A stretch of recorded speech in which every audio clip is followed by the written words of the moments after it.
welcome to Divisive Issues, the foul-mouthed, spoiler-filled comic book podcast where two fans and two non-comic book fans discuss controversial and noteworthy comic books and comic book history. I'm Ryan. I'm sorry. I'm Phil. And I'm Darryl. And we Today made we're doing and today we're doing a Patreon request. Yes, so thank you to our dear Patreon backer, David, who has actually been trying to get us to do this for a long time, and he finally gave us money, so we'll do it now. Yeah, That's thanks, the only way you David. can convince us. Makes sense to me.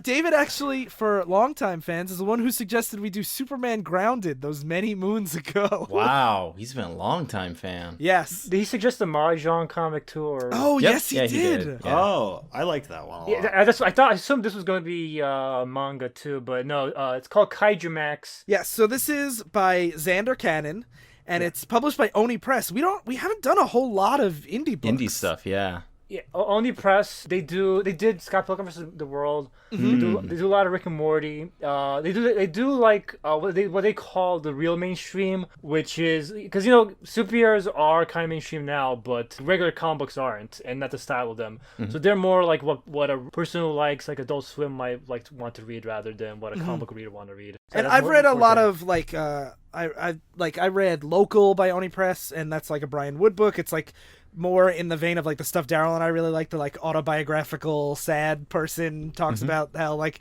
they have emotional issues with people kind of books.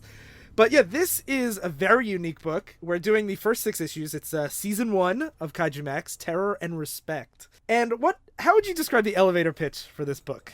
We can just read what it says. On a remote island in the South Pacific lies Kaijumax, a maximum security prison for giant monsters. We humans don't care if these creatures are metaphors for man-scientific hubris. They need to be contained. Follow Electrogore as he learns the hard way whom to trust, which gangs to avoid, and when to take on the big man to show you're not to be trifled with. So Basically, it's prison, but with for giant monsters. Godzilla monsters. It's Orange is the New Black, but just swap out all the Or Oz. Literally, Like, I specifically I literally Oz. said that. I was like, it's Orange is the New Black with. I missed that part. Fuck you. No, I didn't say it. I didn't say it here. I meant. Oh. I was. I think because I always fucking talk over you guys. I'm sorry. I was like, I missed that part. Fuck you. Now, one thing No, because I always do it. And I'm like, fuck you out of frustration. one thing that I really like about a lot of indie books, Image does this too, is if you're interested in reading like the first arc, this is the first 6 issues, and the trade is only $10. That's the cover price of it. And the only thing that I have a note on is they also have like the genres on it, and it says prison drama, kaiju, and humor. Did you guys find this book humorous? No. That's one important thing. It is. The cover art, like the art in general, is very, very colorful. Very cartoony almost. Trigger warning: this book has rape, abortion, and bestiality in it. Yeah, so content warning, this is a like deep look at like the issues within the prison system, and there are like anything that comes up in that regard is pretty much in here. Yeah, it's really like if you've seen like a prison drama, like it's just that with monsters. Yeah. Even like people get shanked, even though in the monster, these are actually like Godzilla monsters. If these people get shanked in the monster movie, they'll be very much shorter than they actually are. But I mean, not even just shanked. Like it gets pretty grim. But I mean like they're by logic of the story, they're like regular people, pretty much. Yeah. Now, actually, in that regard, I do want to just ask you guys before we get into it. There's been a lot of discussion. There was a recent episode of Short, Colorful, and Loud on our network about this too. Is the whole like monsters or fantasy creatures stand in for like groups of people as like a metaphor. And sometimes I never really know how I feel about it, because sometimes I do feel like it is, I don't know, it can reach a larger audience that way than like actual like racial satire. But then on the other half, I'm like, it's kind of weird that we have to dehumanize people. Yeah, that you're to saying do the minorities satire. are monsters. Yeah, I always find that to be like touchy. Do you feel like in that regard that do you think this does it successfully or not? There are some things that are, as if you like kaiju movies, that it's like you'll smile at a certain like little references, like how they do things. Like where they're working out, you see them pushing down a building, but it's just like their weight machine, like their weightlifting thing is like they step on buildings and they run on cars for like treadmills or whatever. One of the big things with this is there are a lot of references to other things, whether it be Godzilla or Ultraman, and it's like that stuff is interesting to pick out. Where you find it and you're like, oh, this is cool, like this character design's kind of like this, or the things that they specifically say, they reference like specific characters in Godzilla. And it's like that stuff is neat. And then Man, this book really gives me a lot of conflicting feelings. Like, Yeah. when I finished it, I was like, oh man, I don't know. And the fact that, like, you know, prison shows or prison stories for me are always like, I'm always kind of torn on them because I'm like, the point is to be like, prisoners are human beings, and you need to be like, you know, stop thinking of them as monsters. But then a lot of times in them, the majority of the people there are like shitheads. They're like killers or rapists. Yeah, like any kind of like rapist in it can't really be humanized. And then so you have like always like in all these prison stories, like the main character is like, I'm here kind of not on that big of a reason, but like everyone around them is an asshole. And so the fact that they're humans, I'm like, well, they're still human beings that got down on this path. Yeah. We're here with monsters. I'm like, I want them out even less. Like they have to eat humans and step on buildings and stuff as like part of their existence. It's like, how would you not want them in a... I didn't get why they could keep them trapped in here and not destroying them. I mean, it's specifically for... I'm pretty sure, like, he could come up with some kind of, like, reason around it, but it's specifically just for the parallel between, like, the monsters and the prisons. Because I was just thinking about this in terms of being... Because I was thinking, like, the kaiju stuff doesn't really work for me, like, except... Because, like, aside from the cute references, because, like, kaiju movies, they never... It's not like there's a dark underbelly to like, Ultraman or anything. They destroy the monsters when they fight. Like, they explode. Like, there's no, like... Maybe it's like... If this is some future where they can recognize the sentience of the monsters, they're like, it would be wrong to kill them if they don't need to be killed. Well, that's one thing that I think that they do talk about is this seems to be like, it's not a standard kaiju world where it's more of like a Pacific Rim where it's in the future enough where they actually do have the technology to contain them. Not that they can contain them in Pacific Rim, but like it's in like the near future where they have like more advanced technology where they can capture them. They don't have to kill them. So... I don't know. It's just I find that I would think they'll still, like, for reasons Phil stated, they would probably euthanize these creatures just for the sake of preserving humanity. Yeah, I also think you guys, again, you're thinking like that's when I started reading this.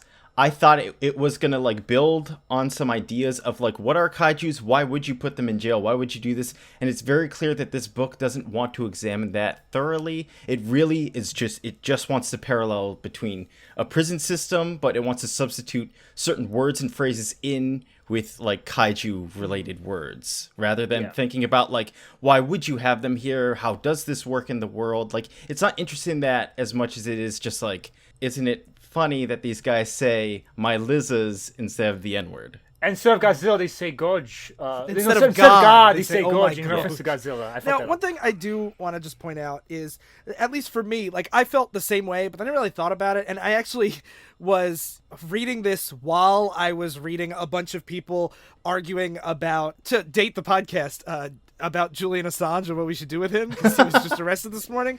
But like I saw a lot of people that it came up with like in the same thing as like Chelsea Manning and Edward Snowden, and I saw lots of people saying that they were like heroes, but a lot of people were saying like these people are traitors and should be put to death. And I was seeing a lot of talk about prisoners in our world, and I've heard a lot of people say like, I hear like from a lot of people in my life that I don't necessarily agree with being like, if you kill a cop, you should be murdered and put down right away, or like all sorts of different crimes. Like the same thing, I read an article today about how like Texas wants to start giving the death penalty to people who have abortions, and like seeing the argument of like, wouldn't the real world just kill them? I feel like that's also the way a lot of people in America talk about our criminal justice system. Like these people are monsters, we should just kill them. No, but these are actually like I know. they destroy cities. That's the problem. They're not directly analogous. These can't coexist with humanity. Like in movies and stuff, they step on fucking people all the time. Like you can't have these around regular people. Yeah. But what I'm saying is, in the world of heightened fear-mongering, I see similar type conversations about actual human beings that, like, as I was reading it, I felt like maybe the parallels are stronger than I thought. But I just wanted to say, like, I had the same exact thoughts as you guys, but then seeing the rhetoric that a lot of people in this country use when talking about actual criminal justice, I'm like, maybe it's not as much of a stretch as I thought it was.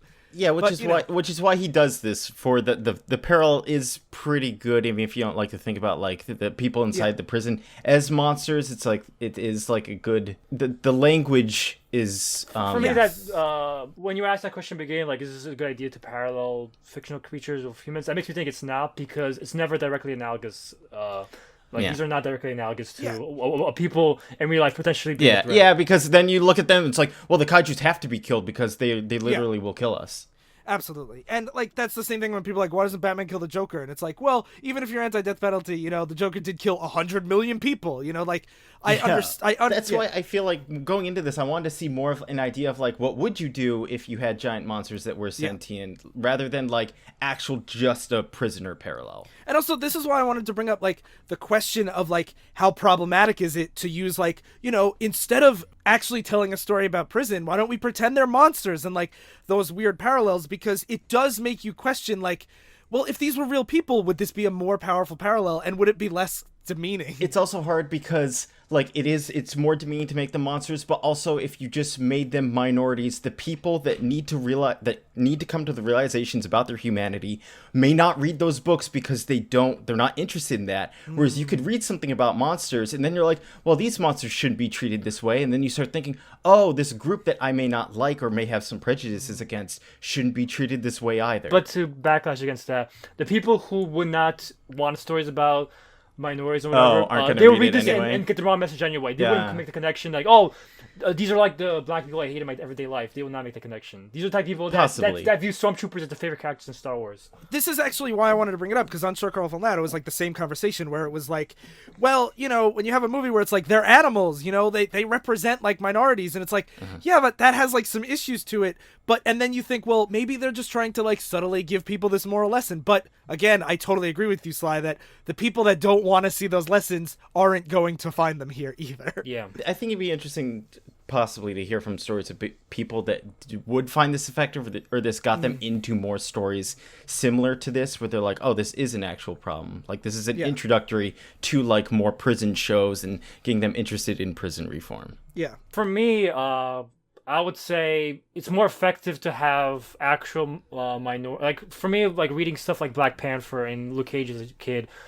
is a better way to teach lessons like that, rather than doing analogs like this. Yep. I don't disagree with that. I don't disagree either. Especially because if these were all humans, I think only the main character you'd be like, oh, he should maybe be free. Yeah, everyone else, I fucking hate Rick Cartman's book, by the way. Except, and then the goat guy. But yeah, but. So anyway, now that was all the big picture type of talk. Let's actually get into the book itself. So it opens up with wait, first first I have to do you guys' thing. How do you feel about Xander Cannon's art?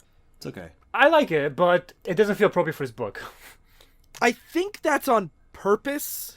Like, yeah, but it feels like there's a problem with I can imagine like kids reading this book because the art looks colorful, and I would say stop, don't do that, child.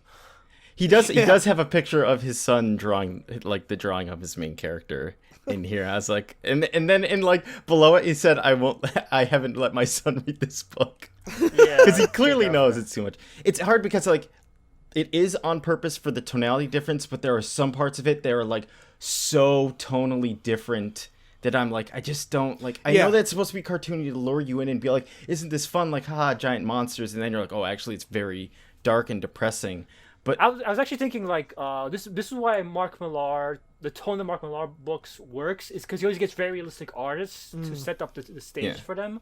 And so, like, they're like ugly, dirty worlds, but the artists make like very realistic depictions of the world. While here's a big contrast between the colorfulness of the characters and the horrible things going on. Yeah, I think it's too wide of a contrast. Like, you could do a story about like a serial killer in a My Little Pony style, but it doesn't mean that they meld in a kind of interesting way where you're like, oh, this is a really cool contrast. Instead, it's just like wow, like this is just really sharp, especially with how like bright the colors he uses are, and like how big the eyes are on a lot of his characters, like the monsters. I would be really curious if we do Happy by Grant Morrison anytime soon, because it's literally both of those styles in the same book, and I can't tell if you would like it or hate it, but that's for another conversation. Oh, and one other thing I just want to mention: this book came out in 2016, so it is like definitely one of the most modern books we've ever done.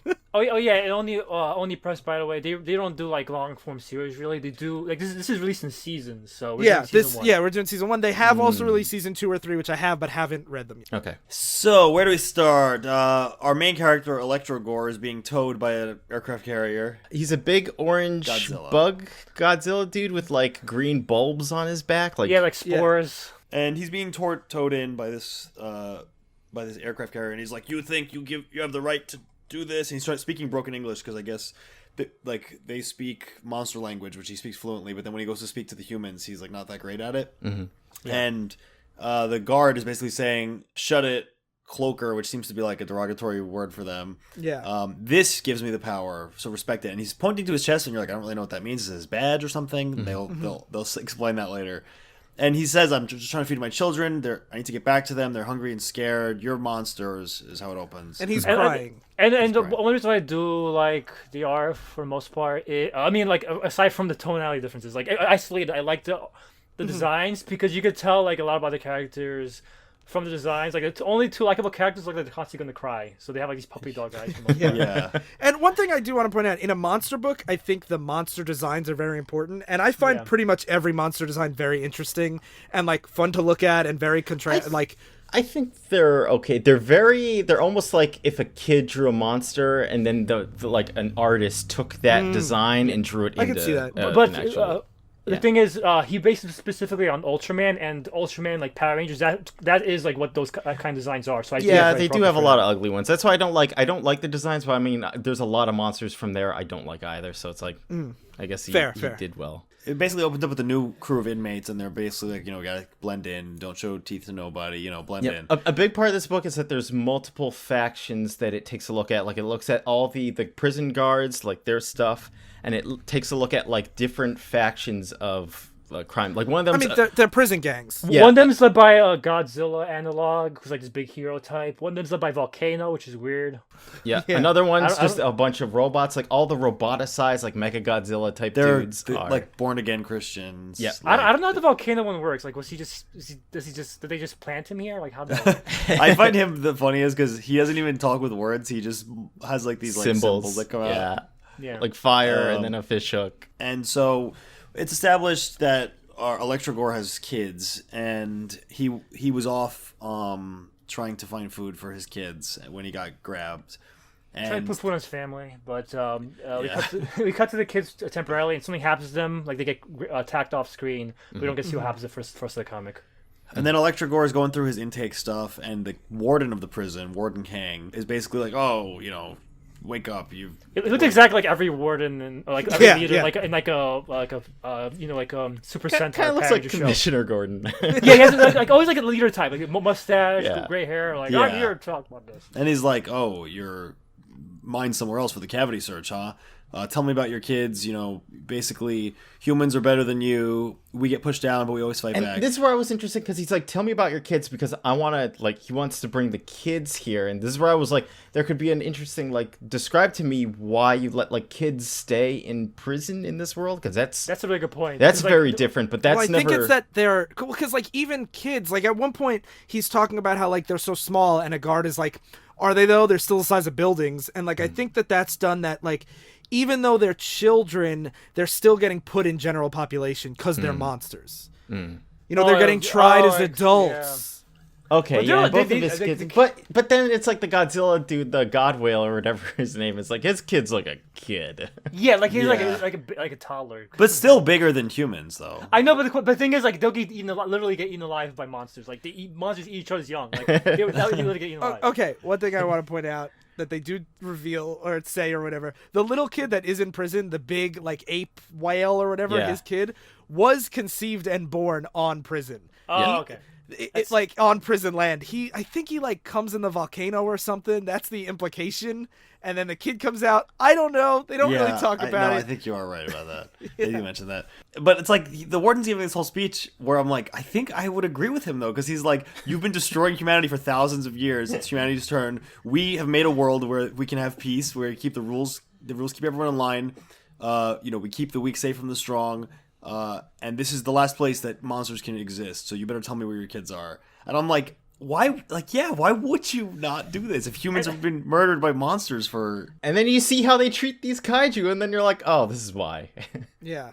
Yeah, but then people who like Philip, and also people like we said, like people who read this and get the wrong message, they'll read this and say, yeah, like these soldiers are fucked up and this is a very traumatizing experience. Yeah, but you have But they're to. preserving all of civilization by doing this, and they'll view that as all of Western civilization. Yeah, exactly. And that's one of the things that we do see like right away, a variety, because there is also this like small relative to kaiju, he's still like the size of a building, but this like goat guy who was just like in this mountain and he scared some hikers, and he's still put in general population with these huge monsters that like eat thousands of people, and it's just like when all the criminals are treated the same, they're all put in the same place, and like this wouldn't be a good place for kids. Like Sly said, these monsters eat kids. Yeah.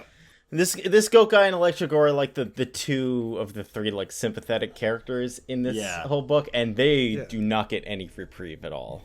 Yeah. The goat guy ends up being Electrogore's like crater mate. So he's his roommate.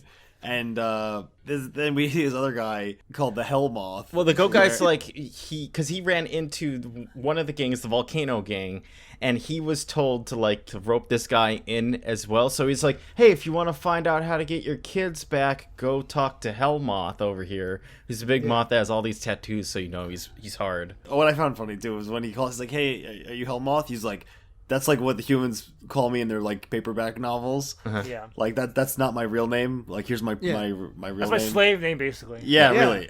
And he does have a tattoo that says "To the Flame," which is pretty good for a big moth man. Yeah. And he's basically, Electrogore's like, can you find my kids? This place is horrible. They can't come here. And he pulls one of those green scales off his back, and he's like, my kids eat these. Can you take it and leave it in the Aleutian Islands, and they'll know I'm alive?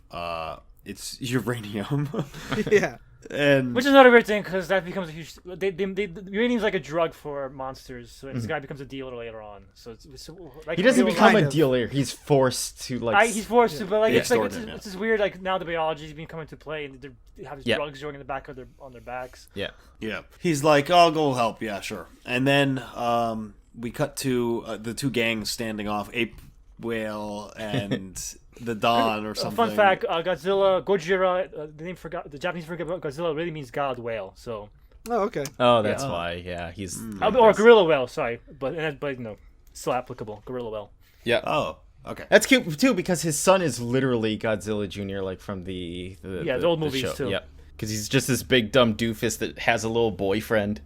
Not a boyfriend, a boy. A little that's his friend who's a boy. And that's a reference to Godzilla's Revenge, which is like the worst Godzilla movie, where a little kid's bullied and he imagines himself on Monster Island, being friends with Godzilla Jr. But here they do a darkened version of that. That's interesting. See, I just want it to be known that I still enjoyed this book and don't know anything about monster movies. So like, even though there's lots of like winks and nods and stuff, it's like we talked about last episode on the Shazam stuff. Like, I never felt like I got that they were referencing things, but it didn't detract it for me, really. Sure. I feel like your enjoyment of it is like greatly heightened though, whereas the Shazam stuff you don't need to notice what the trash can is I shaped think like. that's very fair. Whereas here it's like when the guy talks to me, it's like that's my tokusatsu name, which is what the all the television stuff is called in Japan. I'm also generally just more okay with rolling with it than sure, the average but for reader, me so... there was you had to do a lot of rolling with it if you didn't get it.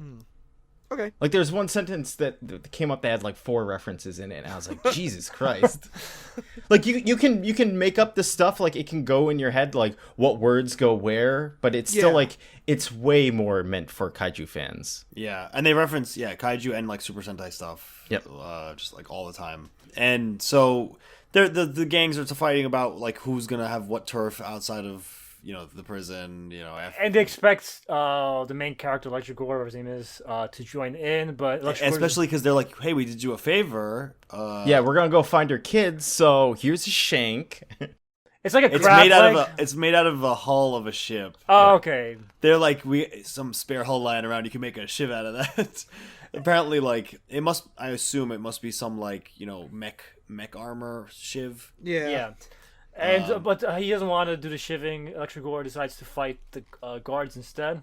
Yeah, basically, there's a fight that breaks out in the courtyard between the born again Christian Mecha Godzillas and the fucking ape gang or the volcano gang. All the gangs just fight, and all the guards are basically Ultraman. They go big and say stop this shocked me actually. So this is where we reveal what he meant when he said like this is what gives me the power. The and warden hits his chest. He hits that badge and he grows super big. super big, like way bigger than the kaiju. Yeah. And this is how they enforce the law. Even though they're tiny little humans, whenever fights break out or anything, they just turn giant and kick the shit out of the kaiju. And so Electrogore kind of like their guard designs. Yeah, Electrogore doesn't want to fight. Like, he doesn't want to shank that one guy, so instead he picks a fight with the warden to show that he's like a tough guy. And instead he just gets like his ass beat and flung into the air, and then he gets put into solitary at the very end. It's funny, or not? Maybe it's not funny, but like again, darkened version here, where it's like the warden beating up Electrogore is like a typical like Ultraman kaiju fight, where he's swinging around by his tail and throwing him into the air. And it's like it's a bit inverted though, because the Ultraman like beat the shit. The monsters don't stand a chance against the Ultramen. Like they're larger than them, they're stronger than them. It's like competition. And as he's getting put into solitary confinement with his face all bloodied, he meets one of the guards named Gupta, and he's like, "Yeah, I've made a lot of mistakes here too. We'll be around here for a while, so I'll talk to you later about this stuff. Just want you to know, we get all kinds here in Kaijumax. For example, there was this town in America that got wiped out by this one monster, big white, a lot of ink on his wings. But we had to let him go today on a technicality, Hellmoth. And he actually ate all his witnesses for his crime, And he eats men, women, children. So who knows where he's going? That's the one where he told where his kids are, because he's like, go give them my food. And Gupta looks back at him and he goes, "Eyes are everywhere." Yeah, already I'm like, did he just eat his kids then? Is that what you're doing? On the first issue, you're like, oh, his kids got killed. Yep, and that's the end of issue 1. Pretty bleak. And spoilers, that Gupta guy is the real main character. He has more screen time than any other character in this book. I guess. So, because issue 2 opens with Gupta going up the asshole one monster because they have contraband up there. They literally put weapons in their ass, tied it into a squid. Yeah, and since you're and a sail. And a sail. And Gupta's like, I fucking hate this job. Yeah. And then Electrogore is having like flashbacks of like when he was protecting his kids, that he had to there's a boat that was out on the water that he had to go attack because they would have known where his kids were and everything. Apparently he feeds on electricity, so he chews on like the Trans-Pacific cable that goes between the continents. Yeah. And he meets like another prison guard, basically. Person that he's just begging like everyone to go help his kids, but it's like no one can. They're like, look, I'm not like, this isn't what I get paid to do. I'm not gonna go against my supervisors and everything. And I like at one point she's like, listen, you seem decent and all. You're more of like an anti-hero or force of nature kind of kaiju, more than a bad guy.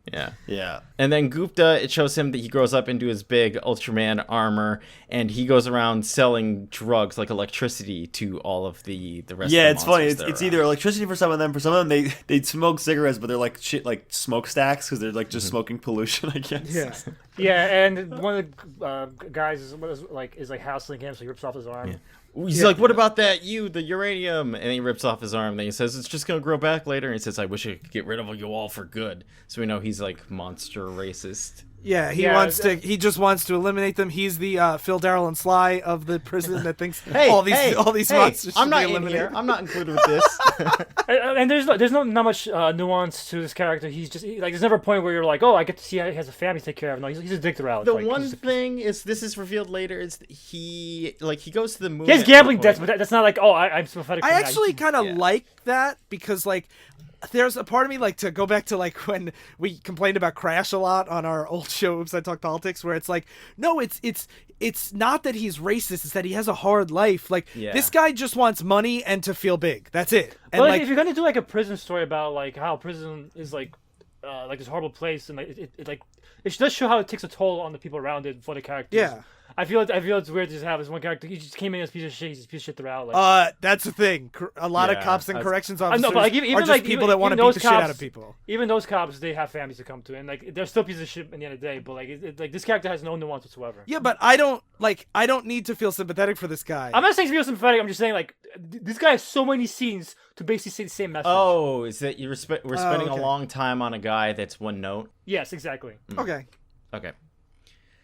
And so Electrogore gets pissed at the goat guy that sent him to the Hellmoth to talk about his kids, and he just starts beating the shit out of him while he's high and smoking his pipes. And he's like, I'm sorry, man, but I gotta survive. And he's like, see, I gotta go sit with this mountain. I gotta go talk to a volcano. And she was like, what? Yeah. And Gupta talks to, because Gupta's thing is he's in debt to aliens on like the moon, and the lead alien there, her son, is stuck in prison right now, so he basically just has to make sure everything's nice and tidy for him, make sure he's not having like a bad time here. Also, make sure he's not taking any drugs too. Yeah, the son wants to get high, so he's constantly like telling him, it's like, what drugs you got today? What do you got this time? And like he brings out, he's like, the best thing I got is like virgins, and he takes out like princesses, like humans. Yeah, and so he eats them, and he's like, oh man, this is pretty nice, but give me the good stuff, the uranium. But yeah, the next main time. thing is because the prince's mom is so powerful, she wants him to be super comfortable, but she's also like, you know, a big crime boss, but she doesn't want him to be involved, like, you know, involved in that. So he's, you know, he like the whole book, he's just like, give me all the drugs, and he's like, no, I'm not allowed. Your mom said no.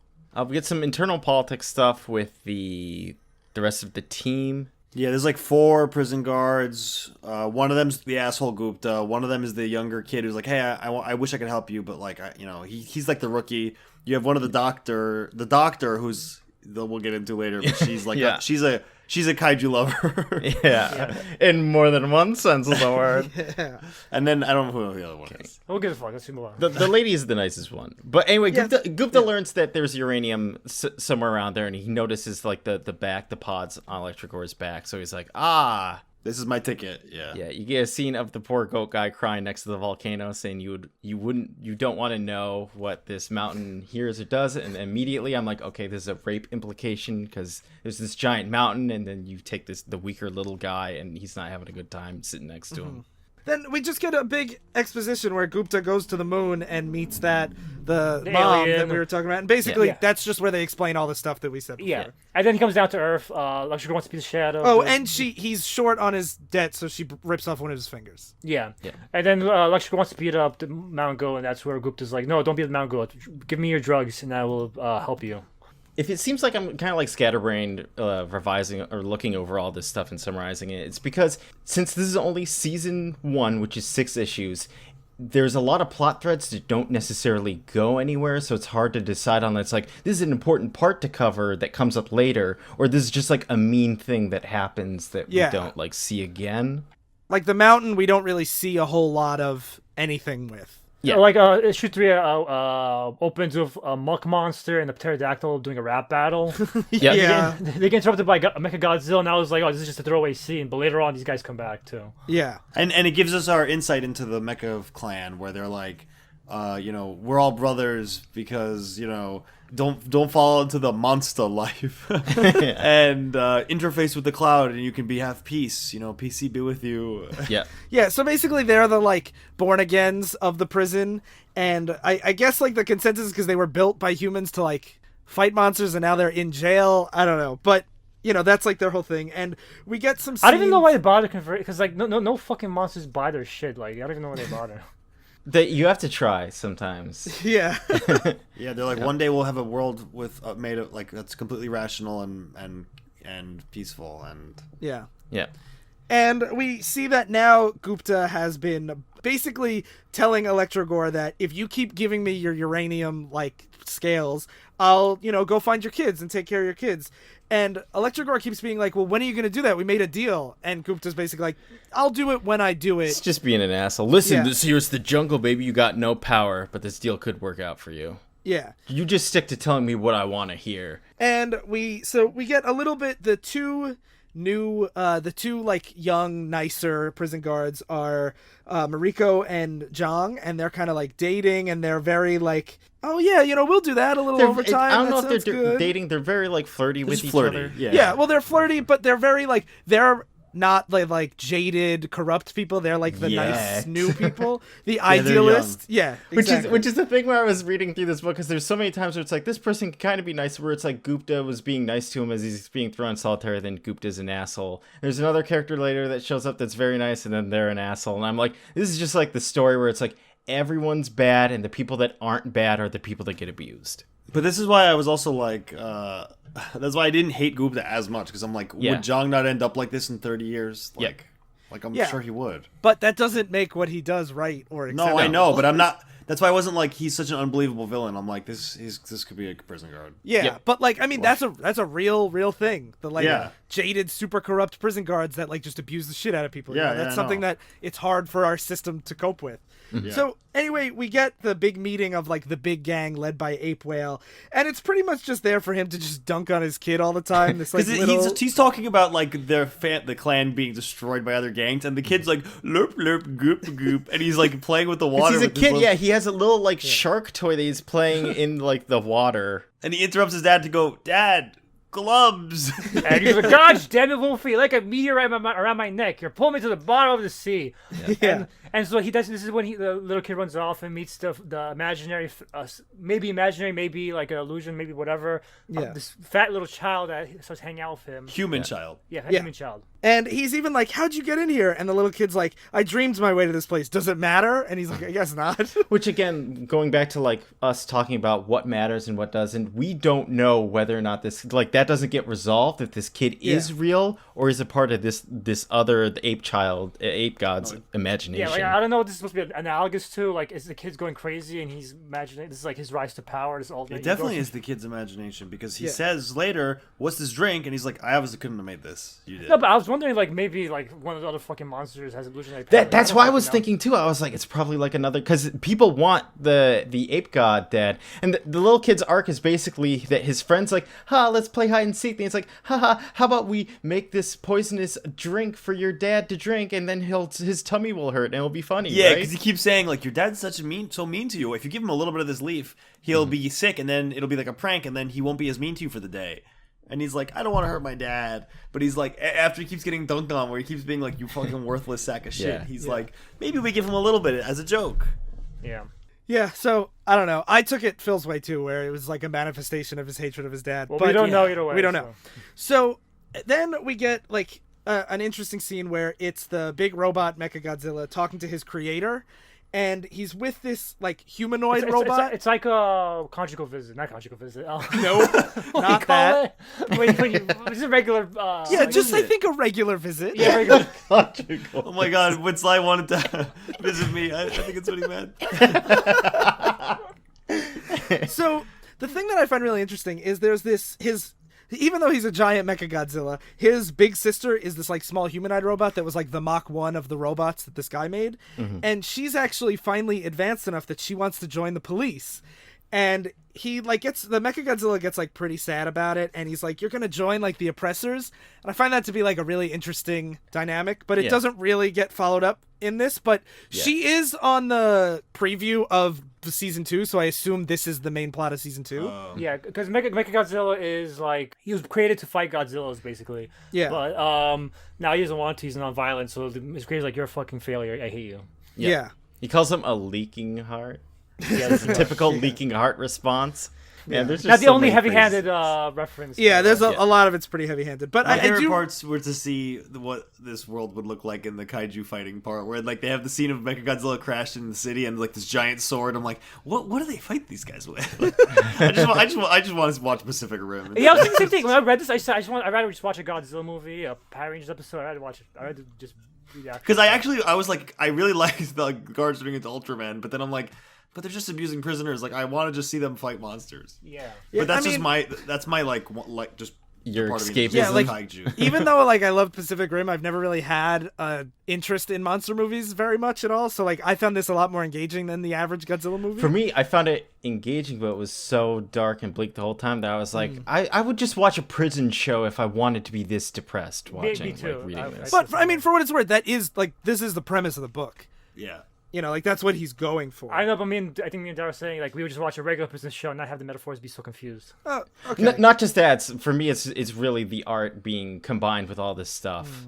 It's just like it doesn't make me feel good.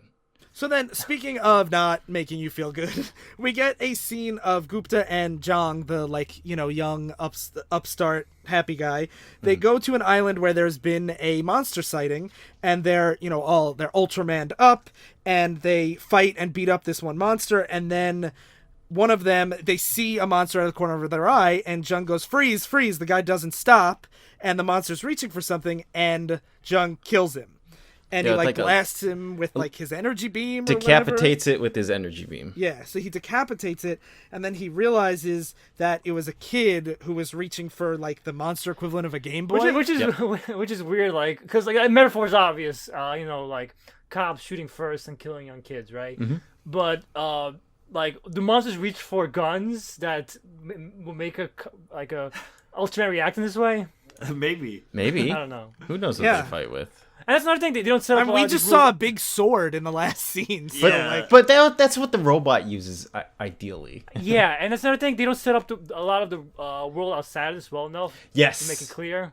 That was one of the things, like reading the first issue, where I was like, I was getting to a point where I'm like, I wish it described more beyond the just like, hey, we put you here because you're bad and you'll destroy us and you've been around for thousands of years. I wish I was like, what's the world like outside of it? Because we're only like tied down to all these people. Like it would have benefit a lot from just like the flashback or something, or like that beginning paragraph blurb that isn't like Electrogore has been captured and sent here. Instead, it's like the year is blah blah blah. The Earth has been take blah blah blah. I don't know. I didn't really have any of those issues with it. Yeah, I had a big issue with the second Godzilla analog they have later on, which they keep acting like he's a big deal, but he only acts like a dick on page. So I feel the same with you, Ryan. Like I got this, I bought it. I wasn't sitting here thinking it's like, well, what weapons do these kaijus use if they're reaching for Game Boys and they're afraid? Like I was getting that. It was one of the things where I think I went into it because I wanted the kaiju stuff, and I got to this point where I was just reading it as a prison story now. I think instead of overthinking like what weapons do they fight with or anything. Also, the Game Boys, well, I assumed they were more primitive than that based on like the early stuff where they were just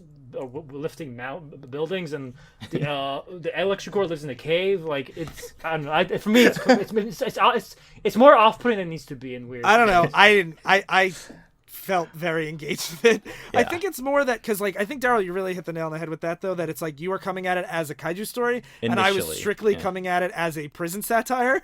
So like I was like, I mean, I came over to your side, and then I was like, then I was just reading this as prison satire, and that's why like there was part of me that was confused on the story because I wanted it to be kaiju kind of still. And Sly and Phil, I presume, are still kind of like looking at it like that.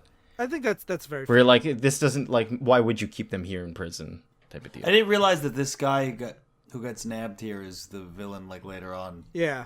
Yep. So he kills this kid, and basically Gupta then sets up the crime scene so that like it's not his fault, and he like catalogs it and everything. Yep. Instead of a Game Boy, he's like, look, it was a communicator. Yeah. He was working for the Don down in prison. Good work finding it. And it's very, they're planting the evidence kind of stuff, and Jung is just like really a big mess. And this is like the start of his downhill psychological state, because he's just like, I killed a kid, and he starts throwing up, and then he's like, he can't take the fact that he killed this kid. Mm-hmm. And the guy to capture is this guy, a second Godzilla analog. He's the original Godzilla to Mechagodzilla's original form, basically. And he's like a snitch or something on other monsters. He's a state's witness. They literally call him that. Yes. So they act like he's heroic, but he just acts like a dick the whole entire story. Mm-hmm. So. Do they act like he's heroic? I didn't. They say like we have to save him. Like he's like. No, I think the government. No. Yeah. The government. You completely misread that scene. It's a fucking one line out of the whole fucking page. I have a right to fucking miss it. They don't fucking pull it up enough. But what they say is so the like head of the government or whatever calls him, and it's like he's the linchpin in the state's case against the Don and the Makito gang in Hiroshima. And the warden's like, I understand. I'll make sure he's in protective custody and stays well out of the way of any rival. And they're like, no, that won't be necessary. I'm told that your key block has a reputation for being very safe. I think it would be best if we just placed him there. I'm sure they take good care of him. So the implication is they want him. The woman later on does defend him as a heroic figure. The woman? Yeah. That's the doctor. She says like he's a good person. You're bringing him down. So, but the doctor is. Right. But she has like her whole thing is that she falls. I know, but like I would assume that's a fucking fucked up shitty thing about this book anyway. Let's move on. Okay. But so they're setting him up to die in prison. That they're hoping that the inmates kill him because they put him with the Mechagodzillas. Yeah, but the Mechagodzilla is working very hard to overcome his programming and not kill him. I love they show his UI, and it's like because they show him earlier, and it's just like he locks on people. Everyone's like a 10% threat. All his stuff is off, and then his UI when he sees the Godzilla character is just like weapons free, plasma shot charge, doomsday option ready. One of the things I appreciate is when they show it before, everything's in like this light pastel blue, and all the weapons are actually like they're dangerous looking, like Gravity Uzi, 000, the big hand. But when he sees this guy, the guy that he was supposed to kill before, they all turn into even more dangerous weapons. Like the big hand becomes the hand of destruction. Mm-hmm. Yeah, so the issue ends with him resisting those urges and walking away, and the Godzilla guy's like, yeah, that's right, roll on home. Yeah, you piece of shit. Yeah, you cook. Yeah, basically. And we see the warden is trying to comfort Jung for, like, he's like, sounds like you had a bad day, but you know what? It's like that sometimes, you get over it. Mm-hmm. And that ends issue 3. Yeah, so issue 4, oh, I forgot where this thing happened. Yep. I'm glad I get to narrate this. I'll do it if you want me to. So the reference before that, you should stay away from at least be careful in the waterfalls. Yeah, aka the waterfalls, showers. Yeah. And Electric Orb meets the Godzilla, the Godzilla analog number 2. What's his name? Zon. Zon, Yeah, they meet Zon in the waterfalls, and Zon talks. He's basically about... just like talking straight with him. He's like, you don't know what it's good that you're careful. You don't know what it's like out there. You gotta stay one step ahead of the squishers, which are the humans. And he's like, why are you here? And he starts talking about him like it. Electric Orb is like, my wife got killed. Like my larva mama got killed the same way. There were a bunch of tanks. Now I gotta raise my youngins. And then he gets punched in the face, held down in the water, and then he gets inserted with this thing that's on Zon's shoulder. So it's very clear what this analogy is. Yeah. But he basically, it's not just that he sexually assaults him. It's he makes a hole to rape him with, and it's really brutal. Not just that, it's that he specifically says that he needs to make more of his family inside of him. And the thing is, we see him get held down, and I did really appreciate that we don't have to watch the actual scene. It cuts away, and like, well, that's the difference between like a tasteful artist and even what's weird is like it's so weird because you have like all these like again the silly monsters standing around in their like goofy like shorts as they hear screonk. Yeah. And it's like yeah. I mean, I took it as like, I know I'm like big Mr. Defend this book, but like I took it as effective because it's supposed to be super uncomfortable and jarring. Yeah.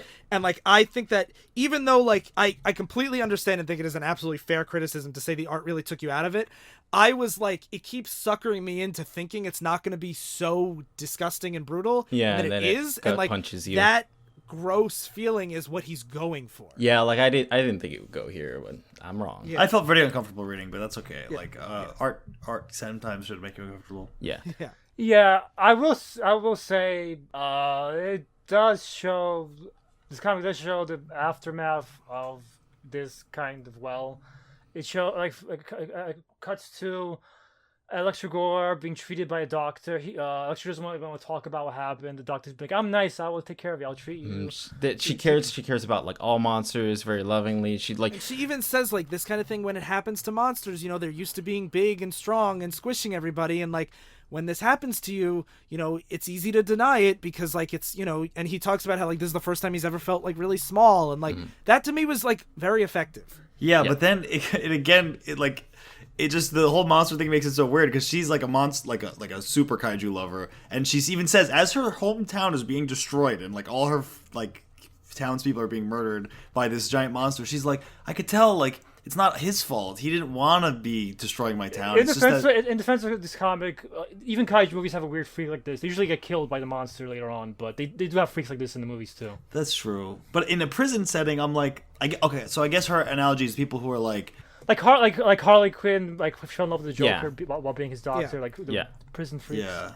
Okay. And that like, and she even says like she wants to care for them and save them, and I'm like, even though that seems really weird to the monsters, but like it does have a history of monster movies, and like that is an archetype that we see. But it's like, so the analogy then is like people who end up in prison, it's not their fault. They she's arguing it's society's fault that they ended up criminals. It's that she has a soft spot for criminals. Yeah. But it's like, it doesn't seem to be society's fault that except that the polar ice caps melted, like that he's out.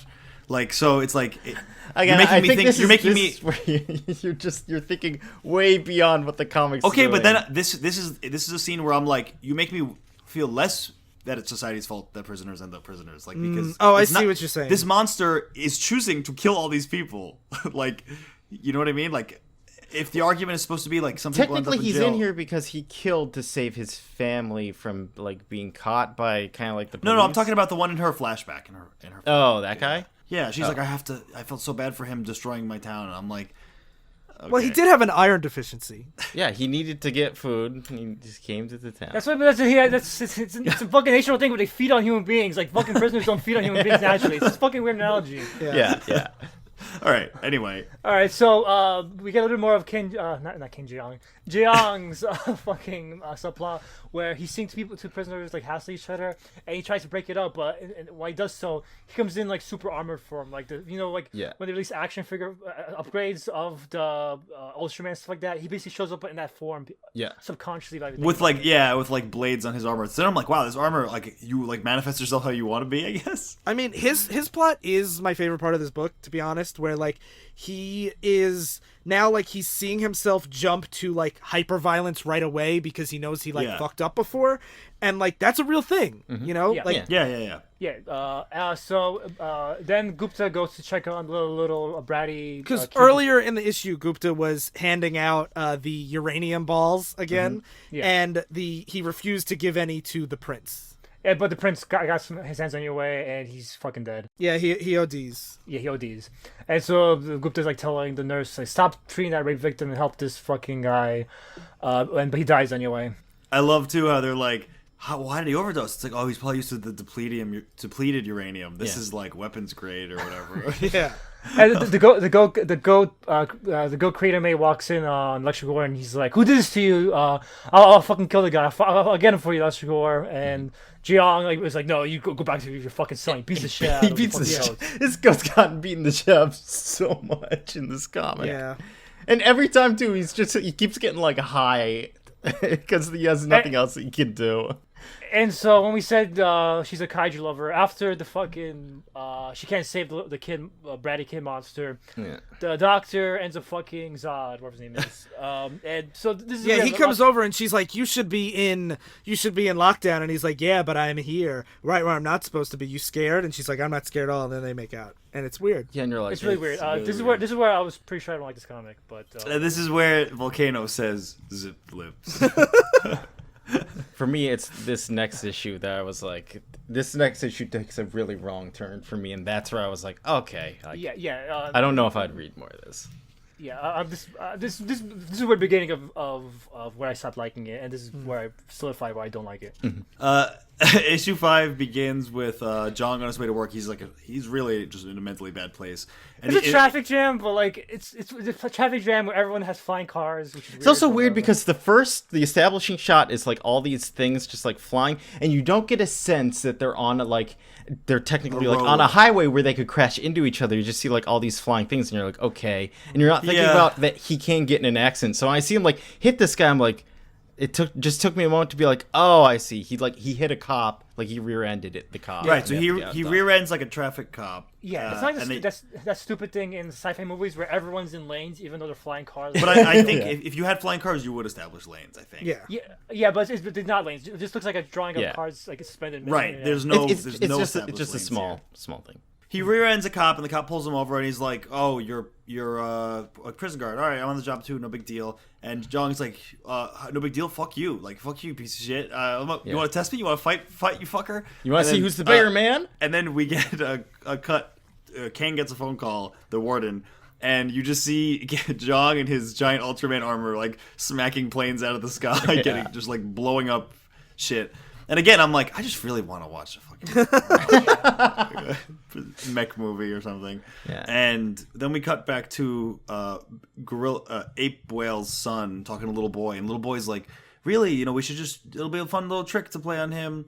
No, he's past that. Now he's like, I'm not gonna be your friend anymore if you don't kill your dad. Yeah. And the guy's like, and the fucking kid's like, okay. Well, no, just make him sick. He doesn't have to kill him. Yeah, I know, but we all know that reader. I know, yeah. Trying to kill the cat. We have some more.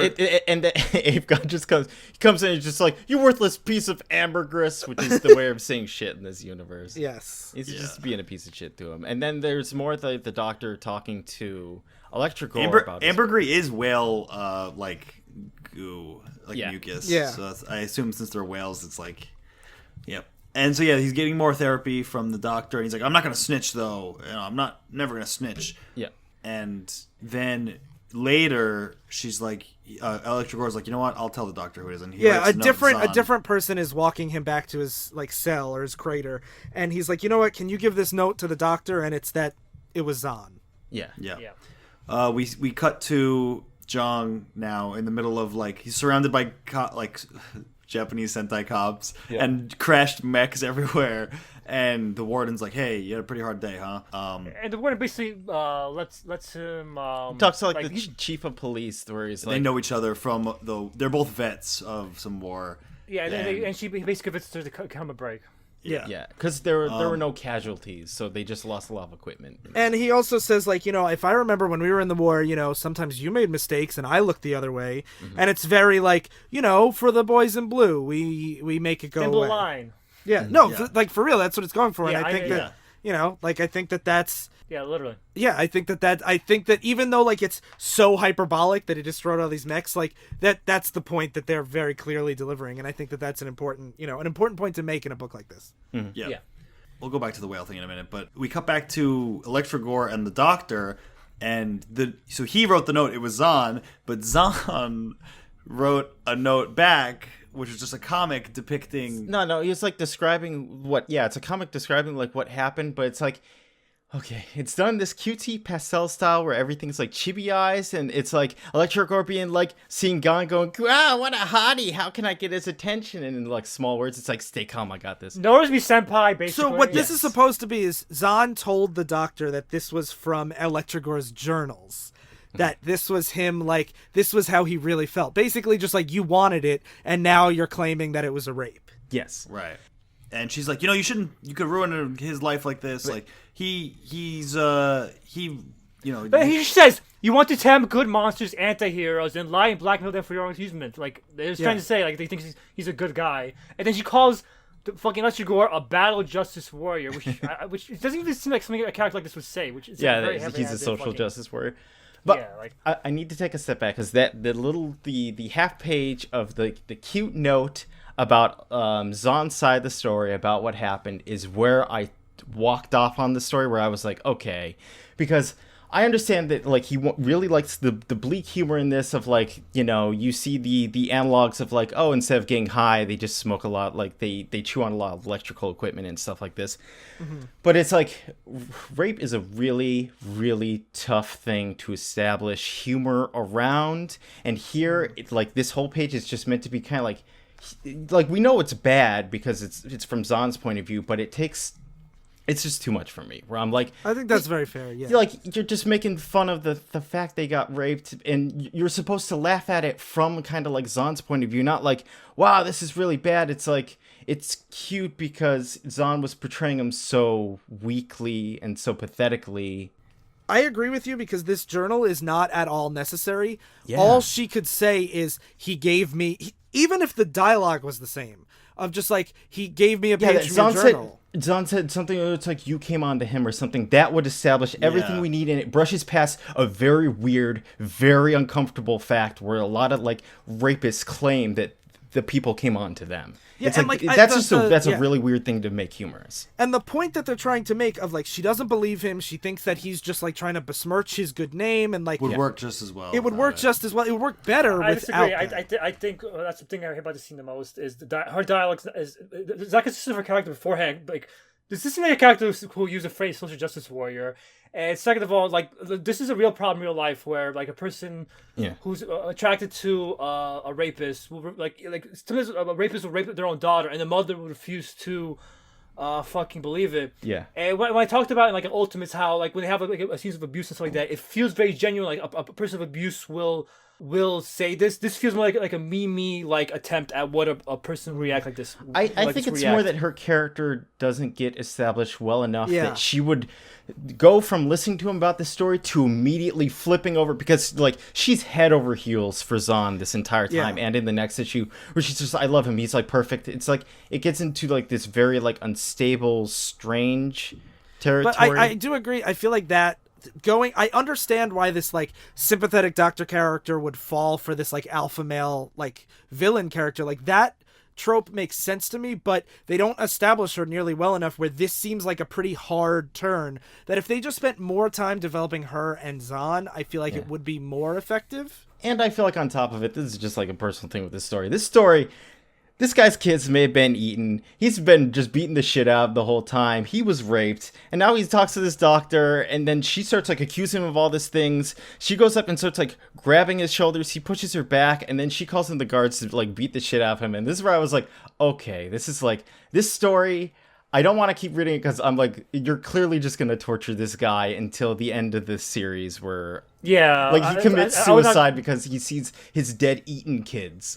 That's not a spoiler. That hasn't happened yet.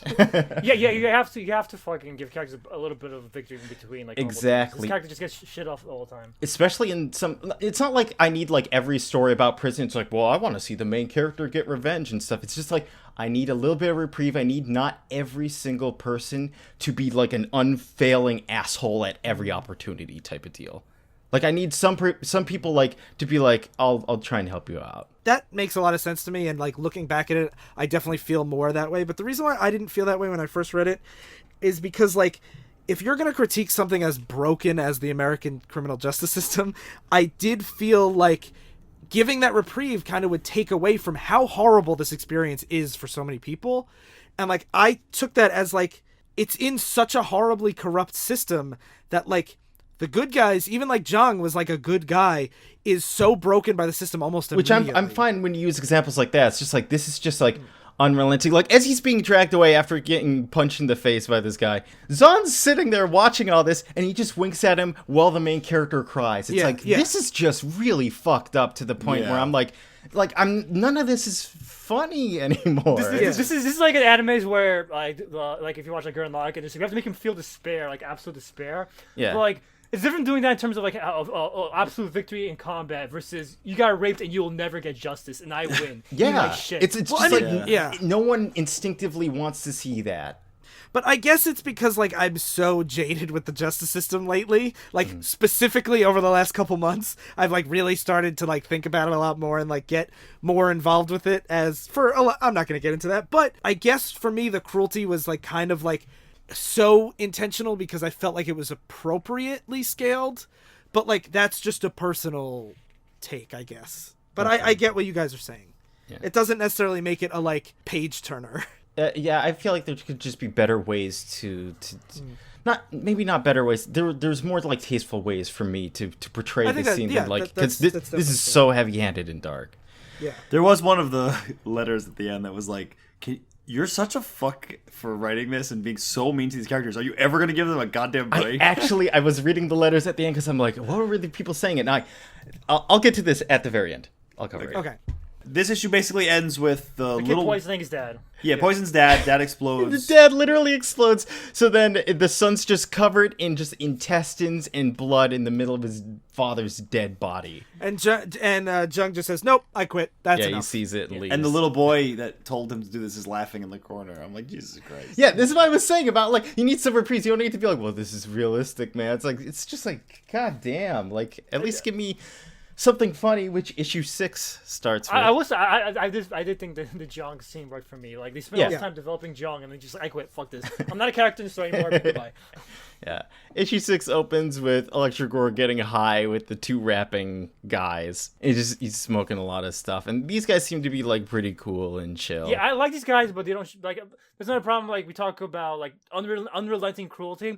I like this comic a lot more if you cut out like half of it, like the Gupta scenes and like a lot of these guys had more of like these characters hang out with Electric Gore. Well, that's why I'm definitely gonna be reading season 2 soon, because like it does seem like one of these guys, the like Marsh Monster, at least at the end of this, becomes seemingly a more major character. So I'm curious how that continues. He's gonna like suck his own dick and die. Yeah, there's that kind of thing like Game of Thrones. The characters you like more, you want to appear less because you know someone's gonna get like murdered or they're just gonna get like shit on. Get out of there, hot pie.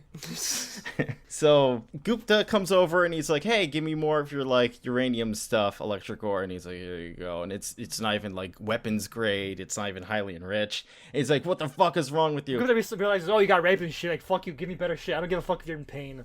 Give me better shit." Yeah, he's just being like super rude to him. And then you at least get the high guy like saying up for him. He's like, "Hey man, like, hasn't this Mon had a bad enough month?"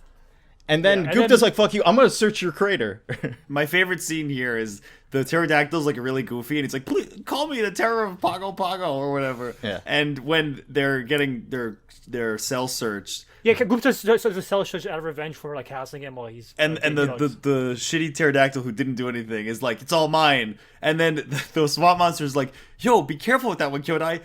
He's the Terror of Pago Pago." Yeah. and he looks back and says, "Thanks, Mon." That was the levity I needed. Like, that was one of my favorite scenes because I needed that at least once in every comic. It was like my favorite scene. To be like, okay, maybe like this world isn't like an unending like shit. And also, this is like one of the first times we've had other characters like humanized. Yeah. So like that definitely makes, I definitely agree with that. Yeah. And the Electric Ore goes off and says, "I don't know what's giving you so much hope, but I ain't got it." And then all the guys are talking to Ape God. Oh, the only other thing that happens in that scene is the Marsh Monster is talking about how he was like rigging up their like vape rig, I guess, through like some of the force field pylons, and he says like, I can get us out of here, because like before he was like, I'm just sit around and smoke, and then he sees that like Gupta's just treating all his friends like shit, and he's like, you know what, Electric Ore, maybe we can leave. And that's when he's like, "No, I ain't got any hope. Don't worry about it."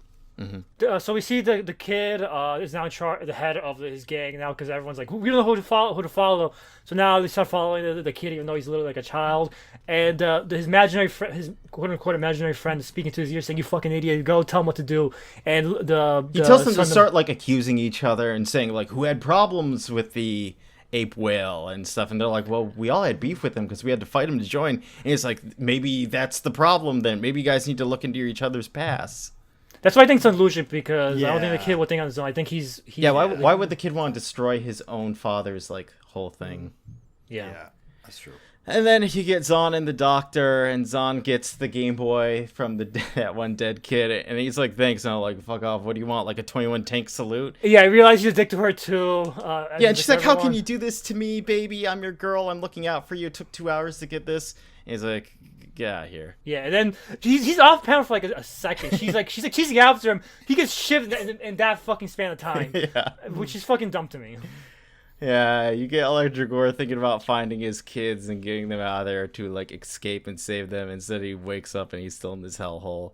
Mm-hmm. And then he looks at the one of the rapper guys and he's like, "You need a big energy source to get out of prison, right? Will like 6 tons of uranium do it?"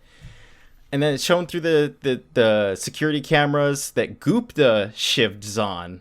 Which I don't even get why he would do that. It's to make Electric Ore feel safer so he makes better uranium. Oh, which is why I was kind of like, this is an interesting, like, this is a good setup, like, structurally. Oh, I thought it was so that he could get more money from the government because they wanted him dead. But your way makes more sense. Yeah, I thought that's why he talks to him in the beginning, and it's like, fuck it. That's why I was like, oh, this is a good, like, way to set up, like, that kind of, like, that he kills him because he does have a good motivation for that. But then he gets caught by the moon people. I viewed it as just a way to frame Electric Ore for well, this is one of the things when it's the like last couple pages of the first volume, we'd have to continue to find out why. I think that's fine. Yeah, Gupta gets taken by the moon people and goes into a saucer, and they fly off because the sun had OD'd. And then the doctor, because Zahn's bleeding out and stuff, and they can't stop it, she gets down really small, runs inside of him, and takes one of the arteries that's bleeding and closes it shut manually. She starts like... She ties it up. And she's like, "I got you. Gross. We're okay now. I love you, baby. You and me, I love you." And she's like, I love you so much. We don't even get a satisfaction of Zahn dying. Fuck this comic. Yeah. And then Oh, God damn.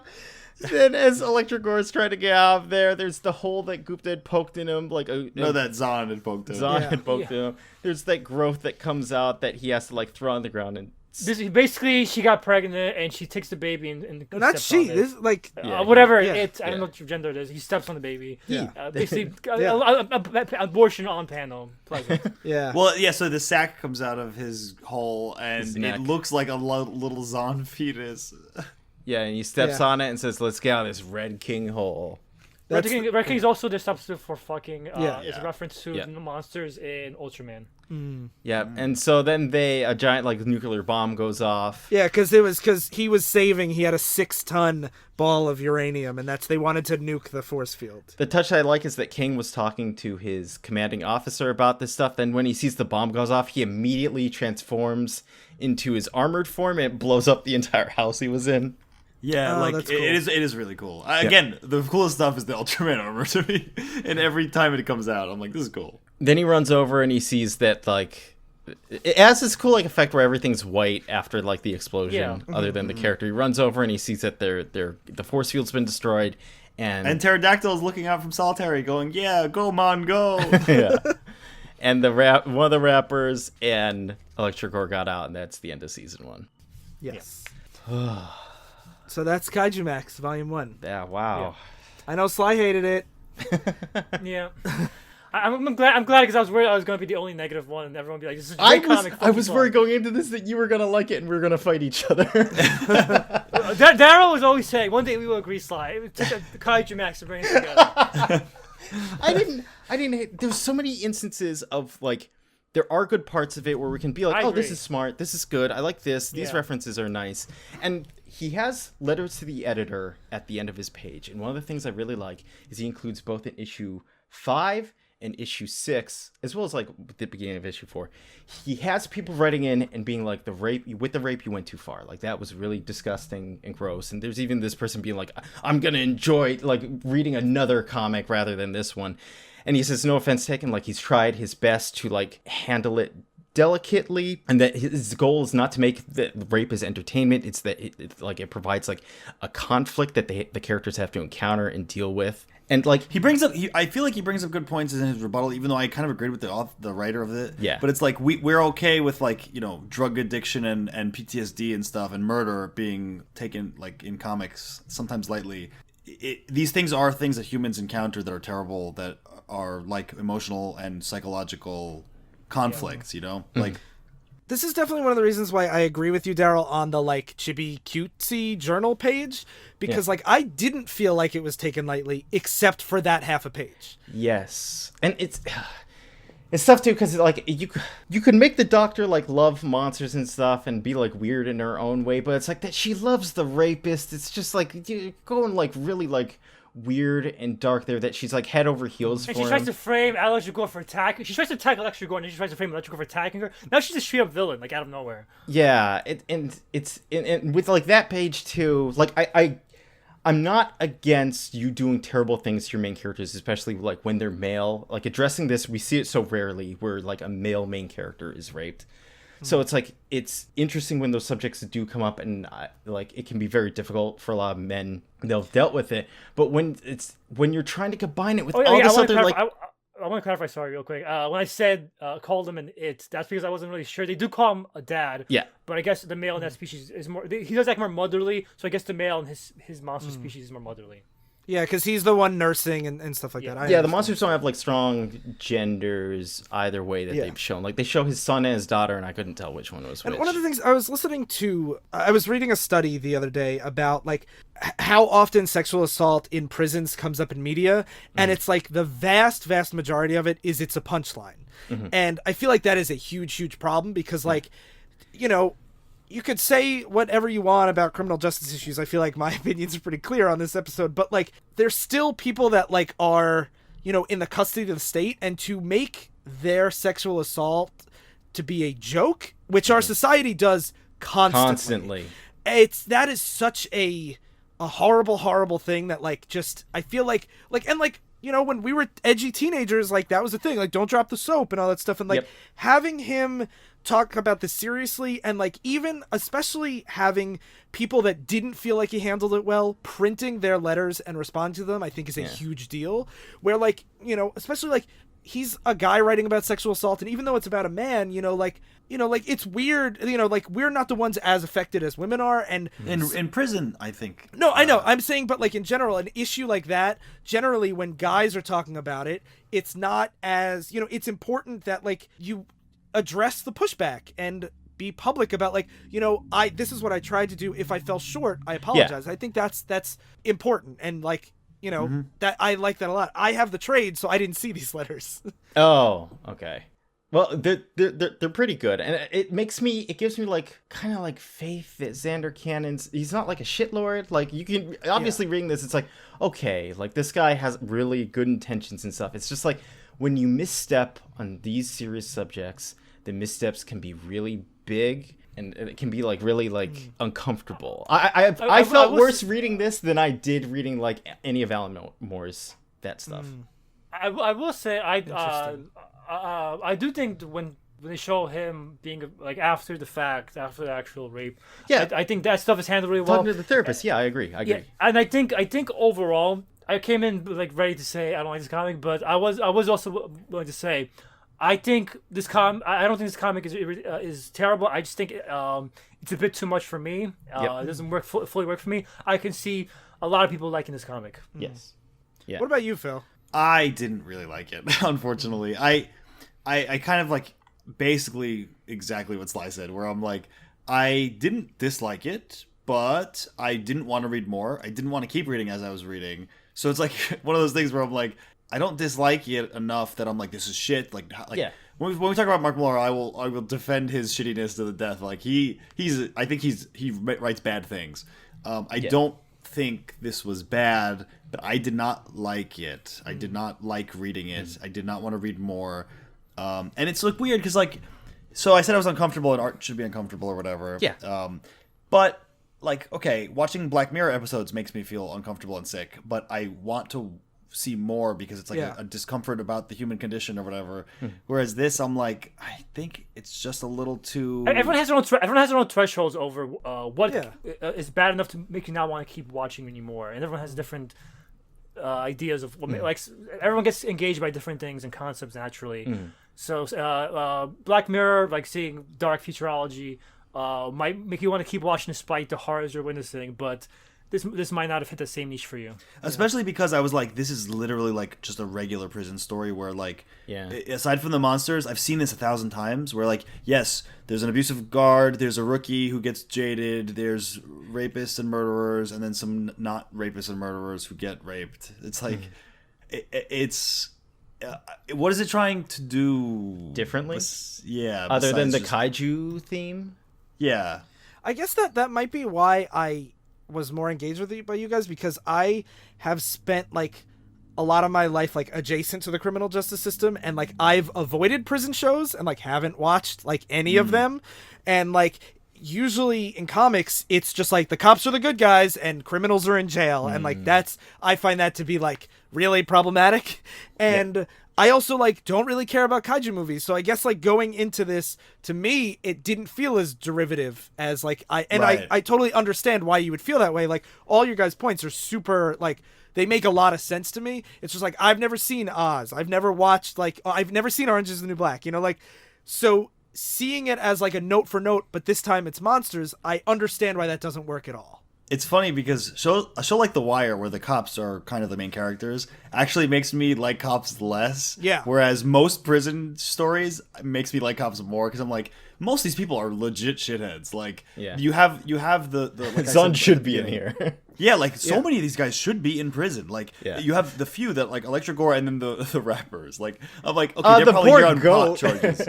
Right, they're all here. the people basically in Electra Gore's crater and adjacent are right. They're basically like the people who are in there for like smoking weed, right? And you're like, yeah, you shouldn't be in jail. But the majority of these guys, I'm like, fuck them. Like, I mean, that's one of the reasons why I brought up at the beginning. Like, do you think these kind of stand-ins are effective? Like when you have like, you know, like in cartoons, like dogs instead of people, and like this is, you know, like that kind of thing. And like I see why if you make them big monsters that literally kill millions of people, the metaphor, I see why it falls apart for you guys. Where like I didn't really give a shit about it. Yeah. You know, but that really makes sense to me, and I think that's very fair. And on top of it, he has Xander Canna includes there's 3 issues that have like 3 songs that go on for like multiple text boxes too. That I was like, because it's just songs that with like words changed out for like other like kaiju terminology, and that's where I get off the boat where I'm like, okay. That seemed like it was a soundtrack for the future movie adaptation. Yeah. For me, it felt like that's actually his passion, is just finding these words and changing them out. And he was tickled by the prison premise. Where he's like, I'm just gonna do it in prison because it's like that's kind of interesting, right? He's a really big fan of Madlibs back in the day. All right. Okay. Thanks, David, for having us read this. Yeah, sorry we didn't like it more. But, yeah, it was interesting. Yeah, it was a good suggestion, for, like in terms of. I mean, I think it's a great book for the show. Yeah, you know, like that's kind of we want to take like these controversial and like, you know, and noteworthy comic books and comic history. It was very different from like everything we've been reading for a while now. And this is one of the things that makes indie comics a lot more interesting to a lot of people is that like you're not gonna get this at Marvel. Yeah, you know, yeah, definitely. And like that, this is things like Oni... you only get like a son impregnating his mother to birth himself. Oh, jeez. Yeah, but like family-friendly stuff. Like Oni and Image and like companies like that, they exist for writers to be able to tell more ambitious stories. And like a lot of indie stuff is super weird and doesn't work for me, and some of it really does. You know, and like I think that it's an interesting book to cover. I also it doesn't always work for me either, but I do like indie books a lot for being willing to have even like drastic tonal shifts and even art that doesn't match the tone necessarily. Yep. It's because there's so much safe material out there. I do like that there are independent creators who are willing to do things that don't necessarily work, but at least they're different. Yeah, it's worth it to try stuff like this because it might work for you, even if like a vast majority, like the mainstream, might not enjoy something like this. Yeah. So I don't have any appropriate segue out of this very serious episode, so Short, Colorful, and Loud. Listen to that episode. Well, yeah, I did mention them, but I do want to specifically mention 2 other shows on the Flying Machine Network because they're very related, and I think a lot of our audience might be really into it.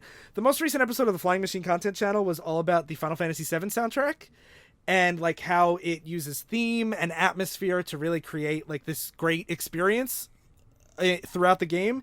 And in the same vein, the new episode of Stranger Still interviewed one of my favorite musicians, Grant Kirkhope, who composed all of Banjo-Kazooie and GoldenEye 007 and Donkey Kong 64. And they talked to him about the history of video games, how he got involved in writing video game music. And like, if you know Banjo-Kazooie, you know how good and fun that music is. So you should listen to it because Grant's a super really smart cool guy. Yeah. Yeah. Yeah. And it was a great episode. So all of those can be found at flyingmachine.network. And you know, if you would like to suggest future episodes, you should join our Patreon, patreon.com/flyingmachine.